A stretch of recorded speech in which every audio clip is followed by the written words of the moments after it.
Welcome back, everybody. My name is All Funny Games. I stream every day on Twitch TV, and I also make fun little videos here on YouTube. Today, we're going to be talking about something that is kind of something I've noticed recently on Don't Starve Together. Actually, I've noticed about maybe 5 to 6 months ago, as I don't know if it's just more of a popularity thing or perhaps that it just seems to be happening across the board on Don't Starve Together, but let's get into it. Upon opening Don't Starve Together, I obviously have a ton of mods installed, including a ton of client mods. Recently, I've noticed that, through most of what I've been making videos on and streaming and all that other stuff, that mods are getting updated less and less. There are quite a few mods that still get periodic updates, are pretty much in high demand, that always need to be changed, especially with betas coming out. But I don't know if you've noticed or not, but I'm feeling like a lot of these mods slowly are just not really changing much. Of course, maybe they don't need to because they're working the way they need to.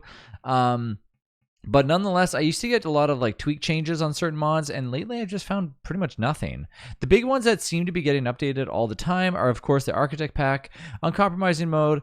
What else do we have? Island Adventure seems to be get tackled to just a smidge, and of course, Inside Mod seems to be actively getting updated too. As for client mods, it seems to be not really much has really changed. I've been always looking for any new HUD mods to come out, and there hasn't been really much either. So I don't know, maybe it's just me or not, but if you want to kind of comment down below and kind of agree with me, I'm just kind of curious what your take is on it. Maybe I'm just not looking at the right mods or something like that, but things are looking a little bit kind of, on the low side when it comes to mod updates. Now, what is the point of this video if I'm just talking about mods that are not getting that much updates anymore? Well, it's kind of worries me just a little bit because I said this before when it comes to Steam.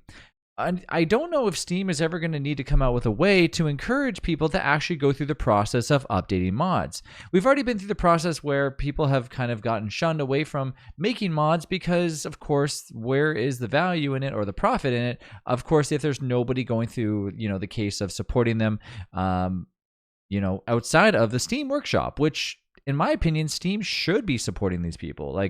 You got to think that people work hard, a lot of hours, just putting all these mods together, only to have people click a subscribe button, which is great. But in the end, how are they kind of getting profit from this? So, of course, there's some people that have attached, are used to attach paywalls, which, of course, that have gotten shut down for obvious reasons. And, of course, they offer their links to Coffee or Ko-fi or whatever you might want to call it, or basically a way of tipping them. And that is, of course, not frowned upon because it's encouraging to do that in order to actually support the mods and the creators. And some also offer commissions to make mods too. What I'm basically saying at this point is, as of right now, I've noticed that a lot of mods are not really changing too much, and I'm getting a little bit worried because I feel like Steam needs to start kind of considering the fact that in order to keep people going with this, I don't know if it's a Don't Starve Together problem or a Steam issue, but I really am hoping that sooner or later we'll see a way of encouraging more modders for the workshop. And I have no idea if there'll ever be a thing, but I really hope so.